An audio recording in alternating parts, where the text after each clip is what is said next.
بسم الله الرحمن الرحيم. إن الحمد لله نحمده ونستعينه ونستغفره ونعوذ بالله من شرور أنفسنا ومن سيئات أعمالنا. من يهده الله فلا مضل له ومن يضلله فلا هادي له، وأشهد أن لا إله إلا الله وحده لا شريك له، وأشهد أن محمدا عبده ورسوله. أما بعد فإن خير الحديث كتاب الله، وخير الهدي هدي محمد صلى الله عليه وسلم. شر الأمور محدثاتها، وكل محدثة بدعة، وكل بدعة ضلالة، وكل ضلالة في النار. قال الله تبارك وتعالى في كلامه المجيد: أعوذ بالله من الشيطان الرجيم. إن عدة الشهور عند الله 12 شهرا في كتاب الله يوم خلق السماوات والأرض 4 منها حرم فلا تظلموا فيهن أنفسكم. تمام تعریف اللہ وحدہ لا شریک لہ کے لیے لائق و زیبا ہے، جو ساری عبادتوں کا تنہا تنہا مستحق ہے۔ محمد صلی اللہ علیہ وسلم پر بے شمار درود و سلام نازل ہو، جو ساری انسانیت کے لیے ہدایت و رحمت بنا کر بھیجے گئے۔ معزز بزرگوں، نوجوانوں اور خواتین اسلام، جیسا کہ آپ جانتے ہیں کہ قیامت کی نشانیوں سے متعلق ہماری گفتگو چل رہی تھی، لیکن آج اس سلسلے کو ہم ملتوی کرتے ہوئے حالات کی مناسبت سے ماہ محرم کے تعلق سے گفتگو کریں گے۔ ماہ محرم اسلامی کیلنڈر کے حساب سے سب سے پہلا مہینہ ہے، اور جہاں تک مہینوں کا تعلق ہے تو سورہ توبہ میں اللہ تبارک و تعالی ارشاد فرماتا ہے: ان عدت الشہور عند اللہ 12 شہرا فی کتاب اللہ یوم خلق السماوات والارض، کہ مہینوں کی گنتی اللہ رب العالمین کے پاس 12 ہیں۔ 12 مہینے یہ انسانوں کی جانب سے مقرر کی ہوئی تعداد نہیں ہے، بلکہ اللہ تبارک و تعالیٰ نے ہی مقرر کیے، اور یہ کب سے چلے آ رہے ہیں؟ یوم خلق السماوات والارض، جب اللہ تبارک و تعالیٰ نے زمین و آسمان کو پیدا کیا، اسی وقت سے سال کے 12 مہینے چلے آ رہے ہیں۔ اللہ رب العالمین فرماتا ہے: وَمِنْهَا 4 حرم، ان 12 مہینوں میں 4 مہینے بہت ہی احترام والے مہینے، 12 میں سے 4 مہینے احترام والے مہینے ہیں، ان کا احترام کرنا چاہیے۔ سوال یہ ہے کہ وہ 4 مہینے کون سے ہیں؟ نبی کریم صلی اللہ علیہ وسلم کی حدیث اس کی وضاحت کرتی ہے کہ آپ صلی اللہ علیہ وسلم نے ارشاد فرمایا کہ السنۃ 12 شہرا منها 4 حرم، کہ سال کے 12 مہینے اور ان میں 4 مہینے حرمت والے۔ وہ 4 مہینے کون سے ہیں؟ نبی کریم صلی اللہ علیہ وسلم فرماتے ہیں: ذوالقعدۃ وذوالحجۃ ومحرم 3 متوالیات، 4 میں سے 3 ایک کے پیچھے ایک۔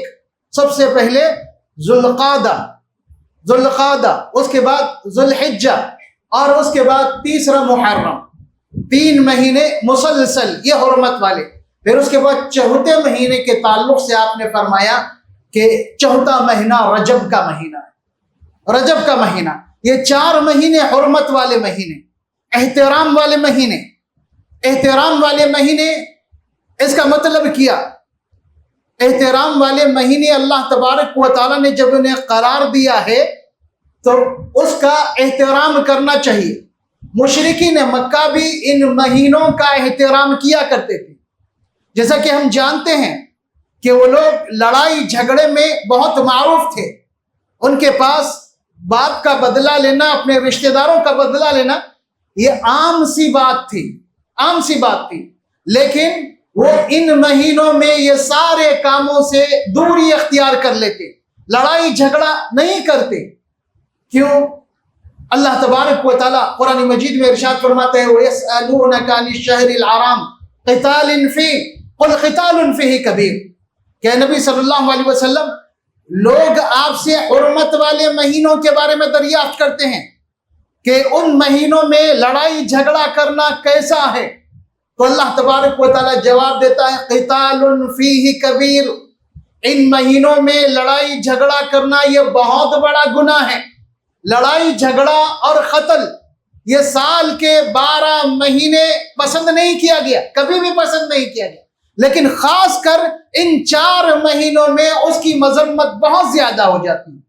کیونکہ اللہ تبارک و تعالیٰ ارشاد فرماتا ہے فَلَا تَظْلِمُوا فِيهِنَّ أَنفُسَكُمْ کہ ان حرمت والے مہینوں میں تم اپنے آپ پر ظلم مت کرو. مفسرین خاص کر ابن عباس رضی اللہ تعالیٰ عنہ کہتے ہیں کہ ان مہینوں کا احترام کرتے ہوئے ظلم سے باز رہنا چاہیے. سال کے 12 مہینے ظلم اچھی چیز نہیں سمجھی گئی، اور خاص کر ان 4 مہینوں. کیوں؟ وجہ کیا ہے؟ وجہ یہ ہے کہ ان 4 مہینوں میں ظلم کا گناہ بڑھ جاتا ہے. جس طرح رمضان میں انسان نیکیاں کرے تو اللہ تبارک و تعالیٰ اس کا ثواب زیادہ سے زیادہ دیتا ہے، اور اگر ان مہینوں میں ظلم کرے تو اللہ تبارک و تعالیٰ اس کا گناہ زیادہ لکھے گا، زیادہ گناہ ہوگا. کیوں؟ اللہ تبارک و تعالیٰ نے خود منع کیا فَلَا تَظْلِمُوا فِيهِنَّ أَنفُسَكُمْ کہ تم ان مہینوں میں اپنے آپ پر ظلم مت کرو. یاد رہے ظلم ایک وہ جو معروف ہے ہمارے پاس کہ کسی پر زیادتی کی جائے، کسی کا مال ہڑپ لیا جائے، کسی کو ستایا جائے، کسی کمزور کو دبایا جائے. یہ ظلم کا ایک عام مفہوم ہے. ایک اور چیز ذہن میں رہے، ظلم سے مراد یا ظلم اس لفظ کے اندر گناہ، سارے گناہ شامل. اور اللہ تبارک و تعالیٰ فرماتا ہے اپنے آپ پر ظلم نہ کرو، جس کا ایک مفہوم یہ کہ انسان گناہ کر کر اپنے آپ پر بوجھ نہ ڈالے، گناہوں کا بوجھ اپنے آپ پر نہ لادیں، گناہ نہ کریں، گناہوں سے باز رہیں. کیوں؟ گناہ کرنے میں انسان کا خود اس کا نقصان ہے. گناہ کرنے سے خود انسان کا نقصان ہے. انسان اگر گناہ کرتا ہے تو اس سے اللہ رب العالمین کو کوئی نقصان ہونے والا نہیں ہے، بلکہ انسان کا خود کا نقصان ہے. انسان جیسے جیسے گناہ کرے گا وہ اللہ رب العالمین کی جانب سے رحمتوں سے محروم ہوتا چلا جائے گا. اتنا ہی نہیں بلکہ کئی شکلوں میں اسے اللہ تبارک و تعالیٰ سزا دے گا اس کے گناہ کی. قرآن عظیم الشان میں اللہ تبارک و تعالیٰ فرماتا ہے کَلَّا بَلْ رَانَ عَلَىٰ قُلُوبِهِمْ مَا كَانُوا يَكْسِبُونَ کہ لوگوں کے اعمال کی وجہ سے ان کے دلوں کو زنگ لگ گیا. لوگوں کے اعمال کی وجہ سے ان کے دلوں کو زنگ لگ گیا. کیا دل کو زنگ لگ سکتا ہے؟ نبی محترم صلی اللہ علیہ وسلم نے فرمایا کہ جب بندہ گناہ کرتا ہے تو اللہ تبارک و تعالیٰ اس کے دل پر ایک سیاہ نقطہ ڈال دیتا ہے. فَإِن تَابَ وَنَزَعَ اگر وہ اس گناہ سے توبہ کر لیں اور گناہ سے اپنے آپ کو دور کر لیں اور اللہ رب العالمین سے معافی کا طلبگار ہو تو سُخِلَ قَلْبُهُ اللہ تبارک و تعالیٰ اس کے دل کو بالکل صاف کر دیتا، وہ نقطہ میٹ دیا جاتا ہے. اگر وہ گناہ کرنے کے بعد توبہ نہیں کر رہا ہے، اصرار کر رہا ہے، بار بار گناہ کر رہا ہے، تو نبی محترم صلی اللہ علیہ وسلم فرماتے ہیں اس کے گناہ کرنے کے ساتھ ساتھ اس کے دل پر موجود سیاہ نقطہ بڑھنے لگتا ہے. وہ دھبا بڑھتے بڑھتے اتنا زیادہ بڑھ جاتا ہے کہ اس کا سارا دل کالا ہو جاتا ہے. اور اس کی دلیل میں نبی کریم صلی اللہ علیہ وسلم اسی آیت کی تلاوت کرتے ہیں کلا بل ران علی قلوبہم ما کانوا یکسبون، کہ لوگوں کے اعمال کی وجہ سے ان کے دل کو زنگ لگ گیا. دل جب زنگ آلود ہو تو دلوں میں خیر نہیں سماتا، خیر نہیں آتا، خیر پسند نہیں آتا، اسے اچھی محفلیں اچھی نہیں لگتی، بلکہ اچھی محفلوں میں وحشت محسوس کرے گا. اللہ کا کلام سن کر اس کے دل میں اللہ کا خوف اور آخرت اور دوسرے منظر اس کے ذہن میں نہیں آئیں گے، بلکہ وہ وحشت محسوس کرے گا اور جلد سے جلد رخصت ہونا چاہے گا، جلد سے جلد. اگر اس کے بجائے برائی کی محفل ہو، ناچ گانے کی محفل ہو، گھنٹوں وہاں پر اپنے آپ کو مصروف رکھے گا، کوئی بے چینی نہیں ہوگی. کیوں؟ اس کا دل زنگ آلود ہو گیا، خیر اس کے دل میں نہیں آ رہا. ویسے گناہ کا جہاں تک تعلق ہے، اللہ تبارک و تعالیٰ نے فرمایا کہ وَمَنْ أَعْرَضَ عَنْ ذِكْرِي فَإِنَّ لَهُ مَعِيشَةً ضَنْكًا، کہ جو میرے ذکر سے اعراض کریں گے، منہ موڑیں گے، میرے ذکر پر توجہ نہیں دیں گے، چاہے وہ قرآن کی شکل میں ہو یا مکمل دین اسلام کی شکل میں ہو، اللہ تبارک و تعالیٰ فرماتا ہے فَإِنَّ لَهُ مَعِيشَةً ضَنْكًا، اس کی دنیاوی زندگی تنگ ہو جائے. اللہ تبارک و تعالیٰ اس کی سزا دے گا دنیاوی زندگی میں، دنیاوی زندگی تنگ ہو جائے گی. اس کے پاس سب کچھ ہوگا، ہو سکتا وہ مالدار ہو سکتا وہ صاحب حیثیت ہو سکتا وہ اپنے قوم میں بڑا ہو، لیکن اس کے پاس اطمینان اور سکون نہیں رہے گا. کیوں؟ اب اللہ کے دین سے اعراض کیا، اللہ کے ذکر سے اعراض کیا، دین اسلام کو حقیر سمجھا. نتیجہ کیا ہوا؟ سب کچھ ہونے کے بعد اس کے پاس اطمینان، سکون اور دلی راحت اس کے پاس موجود نہیں. اور اللہ تبارک و تعالیٰ فرماتا ہے وَنَحْشُرُهُ يَوْمَ الْقِيَامَةِ أَعْمَى، اور قیامت کے دن ہم اسے اندھا بنا کر اٹھائیں گے. اس وقت اللہ تبارک و تعالیٰ سے کہے گا کہ ربی لما حشرتنی اعمی، کہ پروردگار تو نے مجھے اندھا بنا کر کیوں اٹھایا؟ دنیا میں تو میں دیکھنے والا تھا. اللہ تبارک و تعالیٰ فرمائے گا کذالک اتتک آیاتنا نسیتها کذالک اليوم تنسی، ایسے ہی ہوتا ہے، ایسے ہی بدلہ دیا جاتا ہے. جب تو دنیا میں تھا تو تیرے پاس ہماری آیتیں آئی تھی، اللہ کا دین آیا تھا، اللہ کا ذکر آیا تھا، نسیتہا، تو نے اس پر توجہ نہیں دی، بھلا دیا. کذالک اليوم تنسی، آج تجھے بھی بھلا دیا جائے گا، تجھے بھی بھلا دیا جائے گا. یاد رہے دین اسلام انسان کی بھلائی کے لیے. انسان دین اسلام کو اپناتا ہے تو خود اس کی اپنی بھلائی ہے، اپنی بھلائی ہے. لوگ دین سے دور ہو کر اپنے آپ کو ہوشیار اور چالاک سمجھتے ہیں، اپنے آپ کو روشن خیال سمجھتے ہیں. یاد رہیں یہ ان کی غلطی ہے، بہت بڑی غلطی ہے.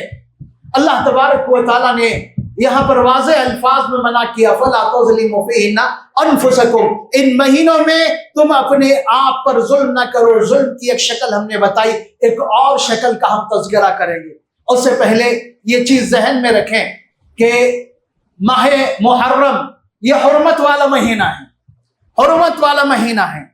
لوگ سمجھتے ہیں کہ ماہ محرم کو حرمت شہادت حسین سے ملی ہے، شہادت حسین سے ملی ہے. یہ غلط فہمی ہے، یہ غلط فہمی ہے. مشرکین مکہ ماہ محرم کا احترام کرتے تھے دیگر مہینوں کے ساتھ ساتھ ماہ محرم کا، بلکہ حضرت عائشہ صدیقہ رضی اللہ تعالیٰ عنہ فرماتی ہیں کہ قریش 10 محرم کا روزہ رکھا کرتے تھے، عاشورے کا روزہ قریش رکھا کرتے تھے، اور رسول اللہ صلی اللہ علیہ وسلم بھی اس دن روزہ رہا کرتے تھے مکہ میں رہے. اور جب آپ مدینہ منورہ تشریف لائے تو آپ نے 10 محرم کے روزہ رکھنے کے سلسلے کو جاری رکھا اور مسلمانوں کو بھی روزہ رکھنے کا حکم دیا.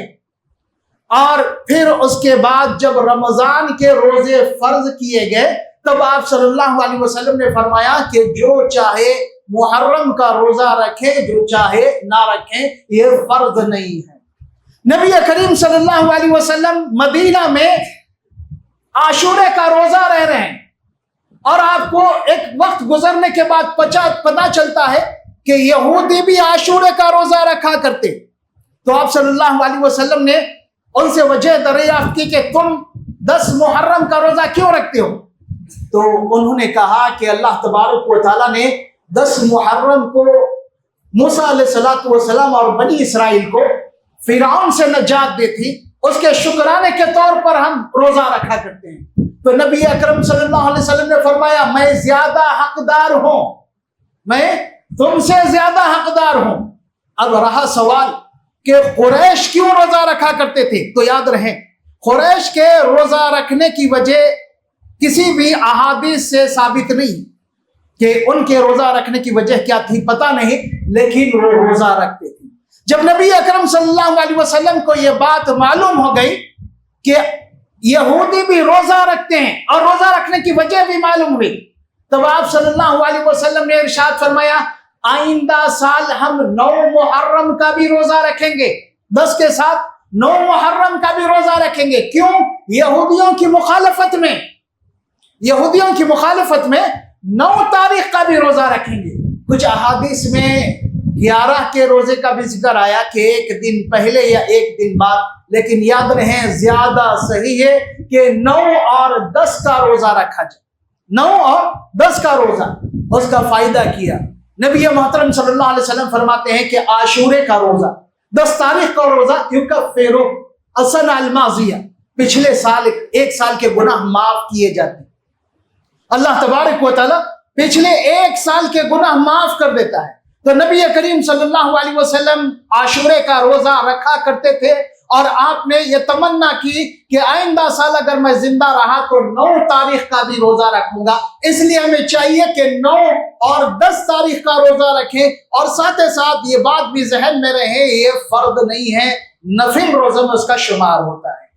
اب اس کے بعد ایک چیز اچھی طرح ذہن میں رہے کہ اسلام نے صبر کی تلقین کی، اور صبر اس کی اتنی زیادہ اہمیت کہ قرآن اور حدیث کا مطالعہ کریں تو اللہ تبارک و تعالیٰ نے کئی مقامات پر صبر اور صبر کرنے والوں کا مقام اور صبر کرنے والوں کا اجر کیا ہوگا اس کا تفصیل سے ذکر کیا، تفصیل سے اللہ تبارک و تعالیٰ نے ذکر کیا۔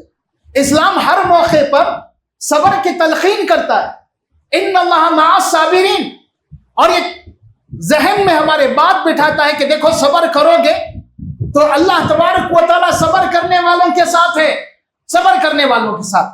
اب ایک دوسری بات یاد رہے، اللہ تبارک و تعالیٰ کا اختیار ہے کہ وہ جس کو جس طرح چاہے آزمائے، لیکن آزمائش ضرور ہوگی۔ نبی محترم صلی اللہ علیہ وسلم سے سوال کیا گیا کہ اللہ کے رسول، اللہ تبارک و تعالیٰ سب سے زیادہ کن لوگوں کو آزماتا ہے؟ سب سے زیادہ آزمائش کس کی ہوتی ہے؟ تو نبی محترم صلی اللہ علیہ وسلم نے فرمایا الانبیاء، اللہ رب العالمین سب سے زیادہ انبیاء کو آزماتا ہے۔ ثم الامثل فالامثل، پھر اس کے بعد انسان جتنا زیادہ دیندار ہوگا، جتنا دین پر چلنے والا ہوگا، ویسے ہی اس کے دین کے حساب سے اس کی آزمائش ہوگی۔ تو یاد رہے کہ آزمایا جانا، انسان کا آزمائش میں پڑنا، یہ اس کی بدقسمتی نہیں ہے، بلکہ اس کے کئی اسباب ہیں۔ ان میں سے ایک، انسان کو اللہ تبارک و تعالیٰ مضبوط بنانا چاہتا ہے، آزمائشوں میں پڑے گا اور ثابت قدم رہے گا، تبھی ایمان مضبوط ہوگا، تبھی ایمان مضبوط ہوگا۔ نبی محترم صلی اللہ علیہ وسلم کی زندگی، 23 سالہ زندگی دیکھ لیں، ایک کے پیچھے ایک آزمائش، کئی طرح سے آزمائشیں، کیوں؟ تاکہ لوگوں کو مضبوط بنایا جائے، ایمان میں مضبوط ہو جائے، اور یہ ذہن میں اچھی طرح بٹھا لے کہ آزمائش اللہ رب العالمین کی جانب سے ہوتی ہے۔ آزمائش کن شکلوں میں ہوتی ہے اس کا تذکرہ اللہ تبارک و تعالیٰ کرتے ہوئے ارشاد فرماتا ہے وَلَنَبْلُوَنَّكُمْ، اللہ تبارک و تعالیٰ کے اس فرمان پر غور کریں۔ اللہ تبارک و تعالیٰ آغاز کر رہا ہے بات کا کہ وَلَنَبْلُوَنَّكُمْ، ہم تمہیں ضرور آزمائیں۔ کوئی بھی اللہ کی آزمائش سے چھوٹنے والا نہیں۔ اللہ تعالیٰ فرما رہے وَلَنَبْلُوَنَّكُمْ، ہم تمہیں ضرور آزمائیں گے۔ کیسے آزمائیں گے؟ بِشَيْءٍ مِّنَ الْخَوْفِ وَالْجُوعِ وَنَقْصٍ مِّنَ الْأَمْوَالِ وَالْأَنفُسِ وَالثَّمَرَاتِ، کبھی بھوک میں مبتلا کر کر، کبھی خوف میں مبتلا کر کر، کبھی مال کی کمی سے، کبھی جان لے کر، کبھی پھلوں میں کمی کر کر، کسی بھی شکل میں اللہ تبارک و تعالیٰ آزما سکتا ہے۔ اللہ رب العالمین کی آزمائش کسی بھی شکل میں آ سکتی ہے. اللہ رب العالمین فرماتا ہے وَبَشِّرِ الصَّابِرِينَ، جو صبر کرنے والے، آزمائشوں میں ثابت قدم رہنے والے ہیں، انہیں خوشخبری دو. وَبَشِّرِ الصَّابِرِينَ. اور آزمائش میں صبر کرنے والے لوگ کیسے ہوتے ہیں اس کا بھی تذکر اللہ تبارک و تعالیٰ فرما رہا ہے. الذین اذا اصابتهم مصیبہ قالوا انا للہ وانا الیہ راجعون. آزمائش میں صبر کرنے والے لوگ وہ جو تکلیف پہنچنے پر، مصیبت نازل ہونے پر، حادثے کا شکار ہونے پر فوری کہتے انا للہ وانا الیہ راجعون، انا للہ وانا الیہ راجعون.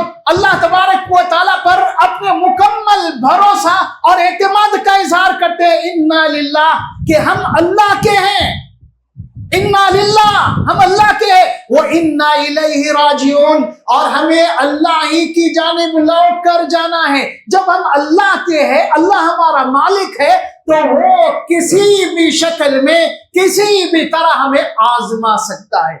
اللہ رب العالمین ایسے لوگوں کے بارے میں فرماتا ہے اولئک علیہم صلوات من ربہم ورحمہ واولئک هم المہتدون. انہی لوگوں کے لیے اللہ تبارک و تعالیٰ کی جانب سے سلامتی نازل ہوتی ہے، رحمتیں نازل ہوتی ہے، اور یہ دنیا میں ہدایت پر جمے رہتے ہیں. تین خوشخبریاں اللہ تبارک و تعالیٰ نے دی صبر کرنے والے.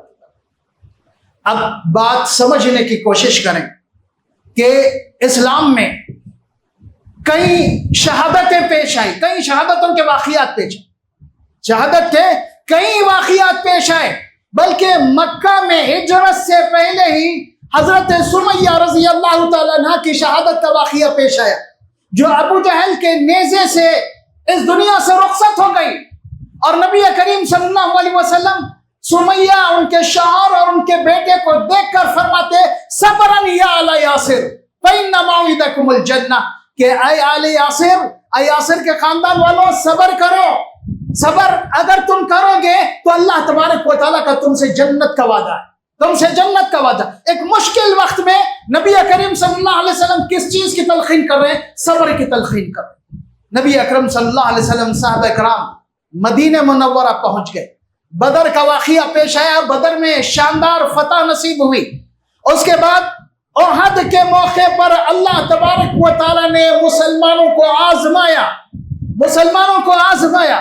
اور زیادہ تر مورخین اور سیرت نگار اس آزمائش کی ایک وجہ بتاتے ہیں. آزمائش کی وجہ کہ نبی کریم صلی اللہ علیہ وسلم کے حکم کی ایک معمولی خلاف ورزی اتنی بڑی آزمائش کی شکل میں پیش آئی کہ نبی اکرم صلی اللہ علیہ وسلم نے احد کے پہاڑ پر تیر اندازوں کو کھڑا کیا تھا کہ کوئی پیچھے سے حملہ کرنے آئے تو انہیں تیروں کے ذریعے سے تم روکنا، تاکہ ہم سامنے آرام سے دشمن کا مقابلہ کر سکیں. لیکن جب ابتدا میں مسلمانوں کے ہاتھ فتح لگ گئی، میدان مسلمانوں کے ہاتھ آ گیا، تو پہاڑ پر موجود 50 تیر اندازوں میں سے اکثر نے کہا کہ جنگ ختم ہو گئی، ہم یہاں سے نکلتے ہیں. ان کے کمانڈر نے روکا کہ نہیں، نبی کریم صلی اللہ علیہ وسلم نے فرمایا کہ فتح ہو یا شکست تم اپنی جگہ نہ چھوڑنا جب تک میں نہ بولوں. لیکن وہ لوگ نہیں سنے، پہاڑ سے نیچے اترے. نتیجہ کیا ہوا؟ اس طرف سے مشرکین نے دوبارہ حملہ کیا اور جنگ کا پاسا پلٹ گیا اور 70 مسلمان شہید ہوئے. 70 مسلمان. وجہ کیا؟ نبی کریم صلی اللہ علیہ وسلم کے ایک حکم کی خلاف ورزی اور اس کی اتنی بڑی آزمائش اللہ تبارک و تعالیٰ نے دی کہ دیکھو محمد رسول اللہ اسوہ و نمونہ ہے، آئیڈیل ہے. ان کی بات ماننا پڑے گا، ان کے فرمان پر چلنا پڑے گا، نہیں تو نقصان اٹھاؤ گے. بدر کا تذکرہ کرنے کے بعد اللہ تبارک و تعالیٰ تفصیلی ذکر کرنے کے بعد، مسلمانوں کو تسلی دینے کے بعد، احد کا ذکر کرنے کے بعد، مسلمانوں کو تسلی دینے کے بعد اللہ تبارک و تعالیٰ فرماتا ہے وَلَا تَهِنُوا وَلَا تَحْزَنُوا وَأَنْتُمُ الْأَعْلَوْنَ إِن كُنتُم مُؤْمِنِينَ. مسلمانوں احد میں نقصان اٹھائے ہو، 70 صحابہ شہید ہوئے، مالی نقصان بھی، جانی نقصان بھی، لیکن اس کے باوجود لا تہینو ولا تحزنو، نہ تم کمزور ہو نہ غم کرو، کمزور بھی مت پڑو، غم بھی مت کرو. وَأَنْتُمُ الْأَعْلَوْنَ إِن كُنتُم مُؤْمِنِينَ، سر بلند تم ہی رہو گے. فتح تمہارے نصیب ہوگی، لیکن شرط یہ ہے کہ تم مومن بنو۔ اللہ تبارک و تعالیٰ نے 70 صحابہ کی شہادت پر ماتم کا حکم نہیں دیا۔ اللہ تبارک و تعالیٰ نے 70 صحابہ کی شہادت پر ماتم کا حکم نہیں دیا، بلکہ کہا کہ اگر تم ایمان میں مضبوط رہیں اور اپنے آپ کو مضبوط رکھیں گے تو کامیابی تمہاری ہوگی۔ نبی کریم صلی اللہ علیہ وسلم آل یاسر کو صبر کا حکم دیتے ہیں، صبر کا۔ اور پھر اسلام کی پہلی شہادت کے نام سے حضرت سمیہ کی شہادت نہیں منائی گئی۔ حضرت سمیہ کی شہادت پہلی شہادت، نبی کریم صلی اللہ علیہ وسلم اور صحابہ نے کبھی اس شہادت کو نہیں منایا۔ وقت گزرتا گیا، احد کے کچھ عرصے بعد بیر معونہ کا واقعہ پیش آیا۔ نبی کریم صلی اللہ علیہ وسلم کے 70 صحابہ جو قاری قرآن تھے، کچھ قبائل آئے اور درخواست کیے کہ آپ قرآن سکھانے کے لیے ہمارے پاس کچھ لوگوں کو بھیجیں۔ نبی کریم صلی اللہ علیہ وسلم نے چنندہ منتخب 70 صحابہ کو بھیجا، اور یہ لوگ انہیں غفلت میں اپنا شکار بنا لیتے ہیں اور وہ سارے کے سارے شہید ہو جاتے ہیں۔ اور نبی کریم صلی اللہ علیہ وسلم کو اتنا زیادہ صدمہ پہنچتا ہے کہ 1 مہینے تک آپ قنوت میں ان کے لیے بدعا کرتے، 1 مہینے تک بدعا کیا، لیکن اس کے باوجود بھی کہیں یہ نہیں کہا گیا کہ ان 70 کا غم منایا جائے، ماتم منایا جائے، ان کے نام پر سینہ کوبی کی جائے، کپڑے پھاڑے جائے، نہیں، بلکہ یہ بتایا گیا کہ شہید اللہ رب العالمین کے پاس بڑا بلند مرتبے والا انسان ہوتا ہے، بڑا بلند مرتبے والا۔ شہادت حسین رضی اللہ تعالیٰ عنہ، اس سے پہلے ایک بات ذہن میں رہیں، حضرت حسین رضی اللہ تعالیٰ عنہ نبی کریم صلی اللہ علیہ وسلم کی احادیث سے ان کا مرتبہ، ان کی فضیلت ہمارے سامنے آتی ہے۔ حسن اور حسین نبی اکرم صلی اللہ علیہ وسلم بہت زیادہ محبت کیا کرتے تھے، بلکہ ایک مقام پر آپ نے ارشاد فرمایا اللہم انی احبہما فاحبہما، اللہ میں حسین اور حسین سے محبت کرتا ہوں، تو بھی ان دونوں سے محبت فرما۔ نبی کریم صلی اللہ علیہ وسلم ایک دفعہ مسجد تشریف لائے، ایک کاندھے پر حسن ہے، دوسرے کاندھے پر حسین ہے۔ صحابہ میں سے کسی نے سوال کیا کہ اللہ کے رسول، آپ ان سے بہت زیادہ محبت کرتے ہیں، تو نبی کریم صلی اللہ علیہ وسلم نے فرمایا من احبہما فقد احبنی، کہ ان دونوں سے جو محبت کرے گا گویا وہ مجھ سے محبت کرتا ہے، ان دونوں سے جو دشمنی کرے گا گویا وہ مجھ سے دشمنی کرتا ہے۔ نبی اکرم صلی اللہ علیہ وسلم ایک اور موقع پر ارشاد فرماتے ہیں ہما ریحانتایا من الدنیا، کہ حسن اور حسین میرے دنیا کے 2 پھول ہیں، حسن اور حسین میرے دنیا کے 2 پھول ہیں۔ لیکن حالات ایسے پیش آتے ہیں کہ نبی کریم صلی اللہ علیہ وسلم اس دنیا سے رخصت ہو گئے۔ ابو بکر رضی اللہ تعالیٰ عنہ کی خلافت 2 سال مختصر رہی، اس کے بعد عمر ابن خطاب رضی اللہ تعالیٰ عنہ کی خلافت آئی 10-12 سال، اس کے بعد حضرت عمر رضی اللہ تعالیٰ عنہ کی شہادت کا واقعہ پیش آیا۔ یاد رہے اس سے پہلے بھی کئی شہادت کے واقعات پیش آ چکے۔ حضرت عمر رضی اللہ تعالیٰ عنہ کی شہادت کا واقعہ پیش آیا، حضرت عثمان خلیفہ بنے اور ایک لمبا عرصہ انہوں نے بھی 10-12 سال خلافت کا عرصہ دیکھا۔ اس کے بعد اسلامی سلطنتوں میں باغیوں کی آمد ہو گئی، جو کئی شکلوں میں اسلام کو اور مسلمانوں کو نقصان پہنچانے کے لیے اسلام اور مسلمان کا نام لے کر گھسے اور پھر کئی طرح کی بغاوت کی اور حالات خراب کیا، یہاں تک کہ حضرت عثمان رضی اللہ تعالیٰ عنہ کے مخالفت میں مہم چلائی اور لوگوں کو حضرت عثمان کا مخالف بنا دیا، اور حضرت عثمان رضی اللہ تعالیٰ عنہ اپنے گھر تک محصور ہو گئے، باہر نہیں نکل سکتے، حالات اتنے خراب کر دیا۔ 40 دن تک حضرت عثمان رضی اللہ تعالیٰ عنہ کے گھر کا محاصرہ رہا، اور پھر 40 دن کے بعد حضرت عثمان کو شہید کر دیا گیا۔ حضرت عثمان کو 40 دن کے بعد شہید کر دیا گیا۔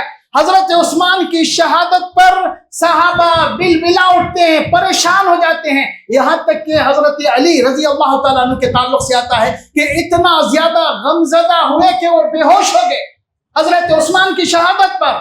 اور اس کے بعد اسلامی سلطنتوں کے حالات بگڑتے گئے۔ پھر اس کے بعد سلطنت آئی معاویہ بن ابی سفیان رضی اللہ عنہ کے ہاتھ میں، اور پھر معاویہ رضی اللہ تعالیٰ عنہ ایک لمبا عرصہ سلطنت اسلامیہ اپنے ہاتھ میں رکھی، اور پھر انہوں نے اپنے بیٹے یزید کو سلطنت اسلامیہ کا والی اپنے بعد مقرر کر دیا۔ یزید کا مدت خلافت، یزید کی مدت خلافت صرف 4 سال رہی، 4 سال رہی، لیکن یزید کا مسئلہ یہ تھا کہ وہ اپنی فوج پر مضبوطی سے کنٹرول نہیں کر سکتا، جس کی وجہ سے کئی واقعات پیش آئے، اور ان واقعات میں ایک بڑا واقعہ شہادت حسین کی شکل میں۔ حضرت حسین رضی اللہ تعالیٰ عنہ کوفہ والوں کے بلانے پر کوفہ پہنچے، اور کوفہ والے انہیں مسلسل اصرار کر رہے ہیں، خط پر خط لکھ رہے ہیں، یہاں تک کہ خط سے تھیلا بھر گئے۔ لیکن جب حضرت حسین رضی اللہ تعالیٰ عنہ، مختصر بول رہے ہیں، حضرت حسین رضی اللہ تعالیٰ عنہ جب کوفہ پہنچتے ہیں، سارے کوفہ والے بے وفائی کرتے ہیں، کوئی بھی ساتھ دینے کے لیے تیار نہیں، صرف حضرت حسین اور ان کے رشتہ دار موجود ہیں، 100-150 آدمی۔ اور پھر یزید کے کچھ لوگ، جو یزید کا حکم نہیں تھا، یاد رہے یزید شام میں، یزید شام میں ہے، اور یہ واقعہ پیش آیا کربلا میں، عراق میں۔ یزید کے فوج کے کچھ لوگ حضرت حسین رضی اللہ تعالیٰ عنہ کو شہید کر دیتے ہیں، یہاں تک بات صحیح ہے، لیکن اس کے بعد کی ساری باتیں اس کے سر کو اپنے نیزے پر لے کر یزید کے پاس پہنچا، اور اس طرح کی بہت ساری باتیں مورخین کہتے ہیں یہ درست نہیں، یہ درست نہیں۔ یہ بات بالکل درست ہے کہ حضرت حسین کی شہادت کا واقعہ پیش آیا، اور یہ اسلامی تاریخ کا ایک بدترین واقعہ تھا، جس کے بارے میں جتنا بھی صدمے کا اظہار کیا جائے کم ہے۔ اب ایک اور چیز ذہن میں رہے کہ اس وقت صحابہ کی ایک بڑی تعداد موجود تھی۔ یہ واقعہ پیش آیا 61 ہجری میں، 61 ہجری میں، اور آخری صحابی کا انتقال ہوا، اس دنیا سے رخصت ہوئے 110 ہجری میں، عامر بن طفیل، سب سے آخری صحابی 110 ہجری میں۔ تو گویا اس واقعے کے قریب 40-50 سال تک صحابہ دنیا میں رہے، اور اللہ تبارک و تعالیٰ نے صحابہ کو معیار قرار دیا کہ ایمان ان کی طرح ایمان ہونا چاہیے، لیکن کسی صحابی نے حضرت حسین کے شہادت پر ماتم نہیں منایا، نہ لوگوں کو ماتم منانے کی تلقین کی، بلکہ جس طرح دوسری شہادتوں پر صبر کیا اور اللہ سے اچھے امید اور اچھے بدلے کا حوصلہ رکھا، وہی یہاں پر بھی کیا گیا کہ اللہ تبارک و تعالیٰ کے پاس ان کا بلند مرتبہ ہے، کیونکہ نبی کریم صلی اللہ علیہ وسلم فرماتے ہیں کہ حسن اور حسین جنت کے نوجوانوں کے سردار ہوں۔ اللہ تبارک و تعالیٰ نے ان کا درجہ بلند رکھا، اور پھر نبی کریم صلی اللہ علیہ وسلم کی احادیث سے بھی ہمیں معلوم ہوتا ہے کہ صبر سے کام لینا چاہیے، ماتم خاص کر اس سے نبی کریم صلی اللہ علیہ وسلم نے منع کی۔ نبی محترم صلی اللہ علیہ وسلم ارشاد فرماتے ہیں کہ لیس منا من لطم الخدود وشق الجیوب ودعا بدعوى الجاہلیہ، کہ جو اپنے گالوں کو پیٹیں، ماتم منانے کا ایک طریقہ کہ اپنے گال پر خود تماچے ماریں اور پھر اپنے کپڑے پھاڑیں اور جاہلیت کی پکاریں، تو نبی کریم صلی اللہ علیہ وسلم فرماتے ہیں ایسے لوگوں سے ہمارا کوئی تعلق نہیں۔ لیکن ایک چیز اور ذہن میں رہے، نبی کریم صلی اللہ علیہ وسلم کی پیش گوئی کے مطابق ایسے لوگ قیامت تک رہیں گے۔ کیسے؟ نبی اکرم صلی اللہ علیہ وسلم فرماتے ہیں اربع فی امتی من امر الجاہلیہ لا یترکونہن، میری امت میں جاہلیت کی 4 باتیں ہوں گی جسے وہ نہیں چھوڑیں گے، ہمیشہ اس پر رہیں گے۔ سب سے پہلی چیز الفخر بالاحساب، اپنے خاندان پر قبیلے پر فخر کریں، اپنے خاندان اور قبیلے پر فخر کریں گے، جبکہ خاندان قبیلے اللہ نے فخر کے لیے نہیں بنائے، ایک دوسرے سے تعارف اور پہچان کے لیے بنائے۔ والطعن فی الانساب، اور دوسرا دوسروں کے حسب نسب میں تانا زنی کریں گے، نکتہ چینی کریں گے کہ اس کا حسب ٹھیک نہیں، وہ صحیح خاندان سے نہیں، اس کے فلاں صحیح نہیں تھے۔ پھر اس کے بعد نبی کریم صلی اللہ علیہ وسلم فرماتے ہیں والاستسقاء بالنجوم، ستاروں کی تاثیر کو تسلیم کریں گے، بارش ہو تو ستارے کی وجہ سے سمجھیں گے، حالات تبدیل ہوئے تو سمجھیں گے ستاروں کی وجہ سے ہوئے، جبکہ یہ جاہلی کام ہے۔ اس کے بعد آپ نے فرمایا والنیاحۃ، ماتم کرنا، یہ بھی لوگ نہیں چھوڑیں گے۔ اور خاص کر آپ نے فرمایا وَالنَّائِحَةُ إِذَا لَمْ تَتُبْ قَبْلَ مَوْتِهَا، نوحہ کرنے والی، ماتم کرنے والی عورت، کیونکہ عورت کا ذکر اس لیے کیا گیا مرد کے مقابلے میں عورت زیادہ ماتم کرتی ہے۔ وَالنَّائِحَةُ إِذَا لَمْ تَتُبْ قَبْلَ مَوْتِهَا، کہ ماتم کرنے والی عورت اگر اپنے موت سے پہلے توبہ نہیں کرتی ہے تو اللہ تبارک و تعالیٰ اس کا حشر قیامت کے دن کس حال میں کرے گا؟ جب وہ اٹھائی جائے گی تو اس پر تارکول کی خمیس ہوگی اور کھجلی والا لباس اسے دیا جائے گا۔ تارکول کے لباس کے ساتھ ساتھ کھجلی والے کپڑے اسے دیے جائیں گے، دونوں چیزیں اس کے ساتھ ہوگی، تارکول بھی اور کھجلی والا بھی، دونوں چیزیں، اور اللہ تبارک و تعالیٰ اسی کے ذریعے سے سزا دیتا رہے گا۔ تو اسلام یاد رہے ان ساری چیزوں سے روکتا ہے، ہمیں روکتا ہے۔ لیکن آج مسلمانوں کا طرز عمل دیکھ لیں کہ کہیں کسی گلی میں چلے جائیں گے، خاص کر 10 محرم کے وقت دیکھیں گے کہ وہاں سبیلیں لگی ہیں، پانی تقسیم ہو رہا ہے، شربت تقسیم ہو رہے ہیں، ماتم کی محفلیں ہیں، لوگ اپنے آپ کو زخمی کر رہے ہیں ماتم کے نام پر، جبکہ اللہ تبارک و تعالیٰ فرماتا ہے وَلَا تَقْتُلُوا أَنفُسَكُمْ، اپنے آپ کو قتل مت کرو۔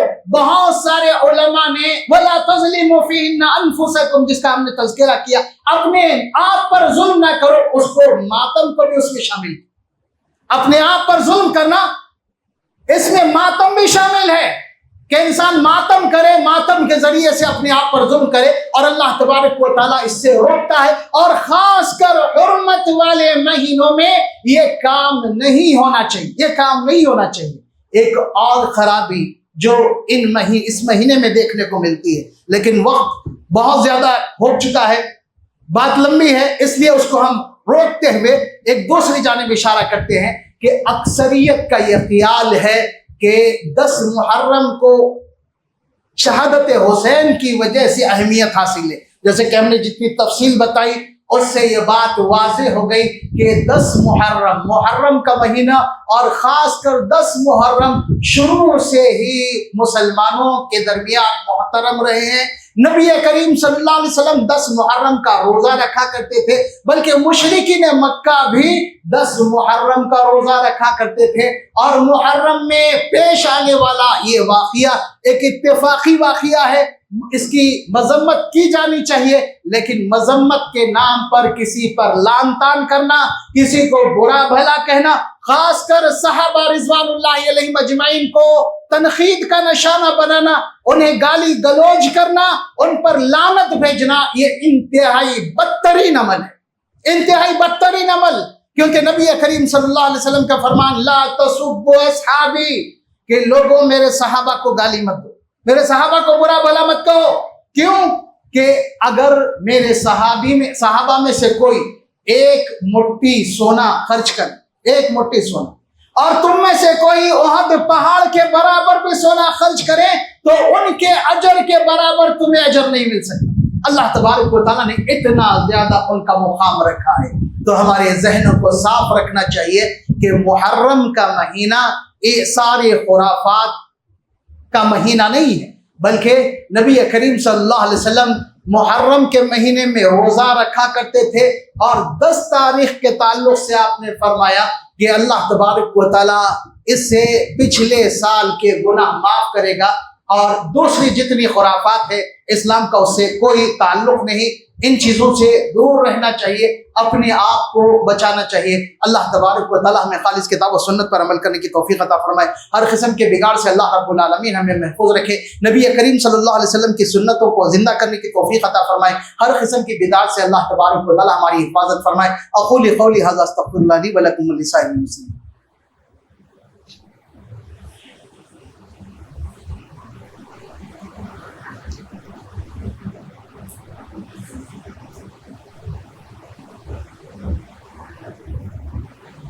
إن الحمد لله نحمده ونستعينه ونستغفره ونعوذ بالله من شرور أنفسنا ومن سيئات أعمالنا من يهده الله فلا مضل له ومن يضلله فلا هادي له وأشهد أن لا إله إلا الله وحده لا شريك له وأشهد أن محمدا عبده ورسوله أما بعد قال الله تبارك وتعالى في كلامه المجيد إن الله وملائكته يصلون على النبي يا أيها الذين آمنوا صلوا عليه وسلموا تسليما اللهم صل على محمد وعلى آل محمد كما صليت على إبراهيم وعلى آل إبراهيم إنك حميد مجيد. اللهم بارك على محمد وعلى آل محمد كما باركت على إبراهيم وعلى آل إبراهيم إنك حميد مجيد. عباد الله رحمني ورحمكم الله، إن الله يأمر بالعدل والإحسان وإيتاء ذي القربى وينهى عن الفحشاء والمنكر والبغي يعظكم لعلكم تذكرون. واذكروا الله يذكركم وادعوه يستجب لكم ولذكر الله تعالى على جل وتم.